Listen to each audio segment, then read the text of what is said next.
Good afternoon, everyone, and thank you for coming back to another episode of our podcast, A While Back. Today's episode is going to be titled Down into the Depths.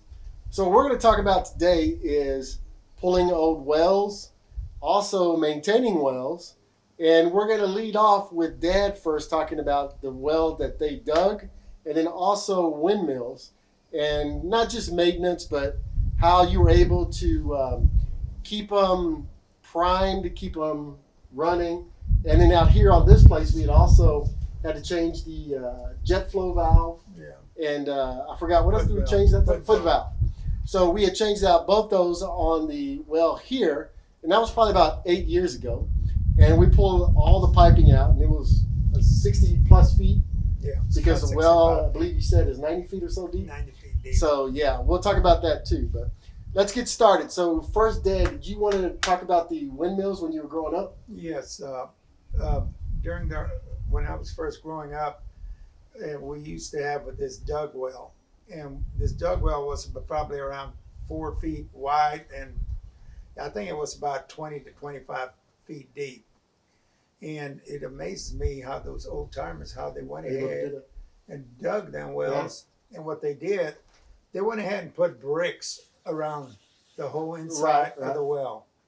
And they stationed some bricks where you could stick your foot down. If you sprayed your feet, you could stick your feet down and walk down into the well. Or either, a lot of times, Daddy would just take a rope and tie a rope off and go down into the well to clean it out. And like I say, the wells at that time were 20, 25 foot deep. And you might have maybe, if it was a good wet year, you might have, 10, close to 15 feet of water in there sometime. If there was really good raining season.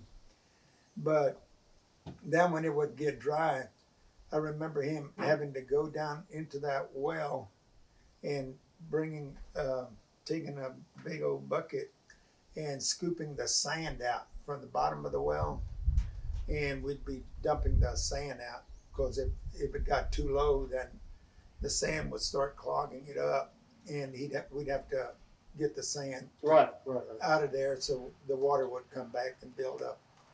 But going back to those windmills, and I know you said that you helped your father-in-law. Yeah, so my father-in-law, Grandpa Sines, when I first started going to the ranch with him, we had pulled out all the piping, and we had changed out the leather cups on the rods and everything that were going up and down continuously, greased them, and we put them back in. And I remember that, and that was a very difficult job for him and I forgot who else, there may have been someone else with us.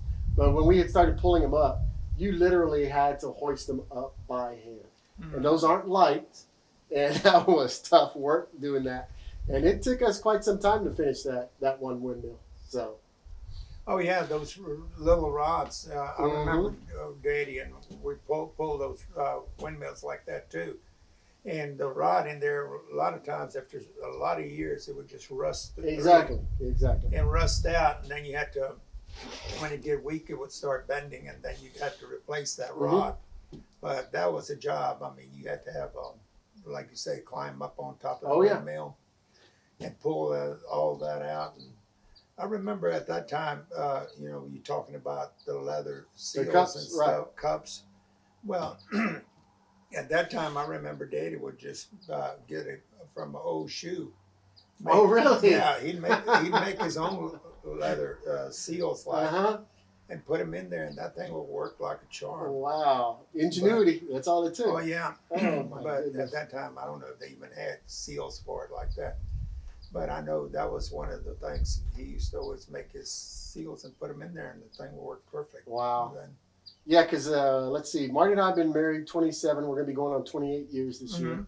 I think it was probably when we had been married for about 3 years was when myself and my father-in-law, Grandpa Sines, had gone out there and did that windmill. And I still remember that was a lot of work. And it kind of it brings up the fact that when you were talking about Grandpa and the dug well, I mean, that tells you just how hard you had to work on a farm back in those days. Because Grandpa Simon also told me about how they had to do it routinely, and it was one of those things that you had to do no matter what. But when you're talking about your dad, my grandpa, going 20, 25 feet down into a well, literally by steps that were already planted in brick, Right, you got to keep your legs spread across. I mean, that should tell you just you had to do it. It was necessity. It wasn't something that was optional. You had to send somebody down. You're not talking about a huge space. You're talking about a 4 foot by basically 4 foot, right? Section. I would say about 4 foot. It wasn't that wide. So first off, you had to be circumference. You had to be 100% able to go into small places that far down, complete darkness, and you're going to be, if you're claustrophobic, you stood no chance of going down there. You would have right.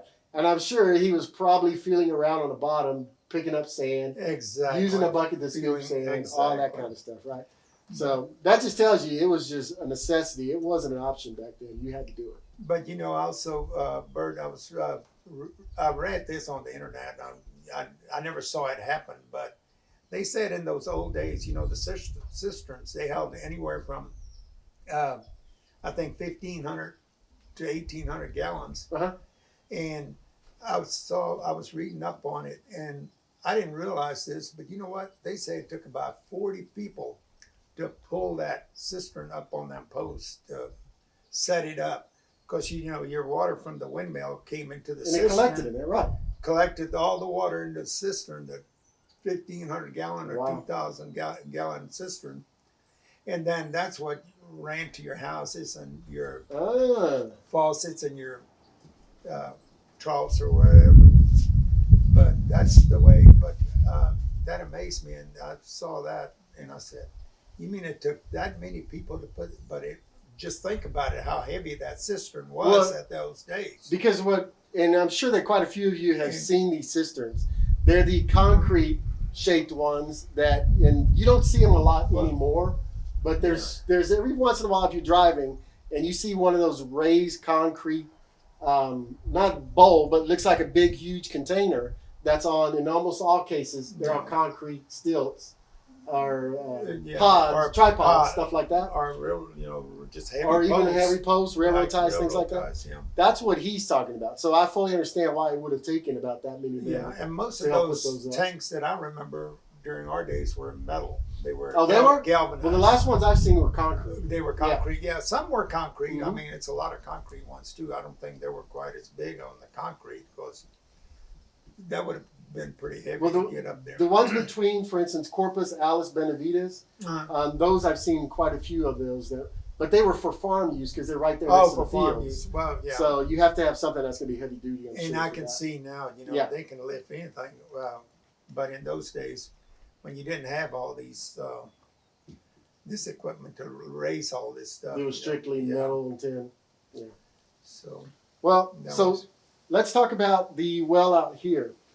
So when you and I were kind of reminiscing about it earlier, we talked about, it was probably around 8 years or so ago. About 8 years ago. Your well, you started seeing low water pressure, and you kind of figured that needed to be changed. Right. In the very bottom, the jet flow, and then in the very bottom, I forgot what else the other piece was. Foot valve. Foot valve. I'm going to keep forgetting the foot valve. Anyway, both those two had to be changed in the very bottom of the well. So we came out, myself, Justin, and Jacob were here with me as well, and we pulled the motor off. We pulled out the piping all the way out to 60-something feet out there, right there into the backyard. 65 feet? Yeah. So 65 feet worth of piping out right here into the backyard, lined it up. And that's when we changed out the jet flow and the foot valve. And all that was changed out right away. And the well itself, the piping was 65 feet long, but the well itself, to the very bottom, is 90 feet, correct? Right, exactly. Okay, good. Do you want to speak to that when the well was being built? Do you remember specifically? The well was drilled in 1978. 78, okay. And when we bought the other place down the road that we sold after we bought this place, the water well down there was just 60 feet. But then when we came over here to this place, it was a 90-foot well. They went 90 foot. And it took him, I think, about 2 days To go down that far? well, a day. It took them about a day by the time they, did everything, Mm-hmm. put everything on there. But yeah, but the thing about it is, I got to give my brother-in-law Clyde. Which one? Oh, Clyde. All right. I got to give Clyde a lot of credit on teaching me how to pull these wells. Because when Mom and I first got married, we were neighbors. We didn't live probably not even. Oh, in Crescent Valley. Right. Right. We didn't even live maybe 6 blocks away. That's from correct. Each other. Right. And his well, he had the same trouble with his well like I had with mine. The well would always go out on us, so we help each other pull the wells and replace the pipe, the plastic. Right. Which is all plastic nowadays. It's not like it was in those days. But we'd replace that pipe and always check that jet and the foot valve. Most of the time, the foot valve was the one that was causing the problem because it wouldn't close. It wouldn't close when it gets the pressure on it. Right. It wouldn't close. So it wouldn't allow it to draw from the bottom. Right. And Right. if it leaks, then you don't get your water. Exactly, because there's no pressure, no vacuum. Yeah. All right. But yeah, I got to give Clyde credit on that one because he and I pulled many a times over there. And it wasn't his well going out; it was mine. So well, for some reason we had some practice doing that. Right. And we were young at that time. We were both in our 20s, and that was no problem pulling the wells there. Well, I do remember in Crescent Valley. Now that you brought that up, because I've forgotten about that. Oh, there was one time, and I remember it was extremely cold. mm-hmm. And we were out in that tiny little shed that you had covering that pump. Yeah. And I remember pulling, I didn't do anything with it, but I remember you and Uncle Clyde out there working on it. Yeah. And I remember pulling that up one time, and I saw you pulling it up with Uncle Clyde. Mm-hmm. And I was like, oh my God. It was too cold for me, so I went back inside. Yeah. But y'all had to be out there to do it, so it's not like you could just let it sit. Yeah. We weren't going to be without water in the house because you had 4 little ones running around. How were you going to do that? Right, exactly. And so.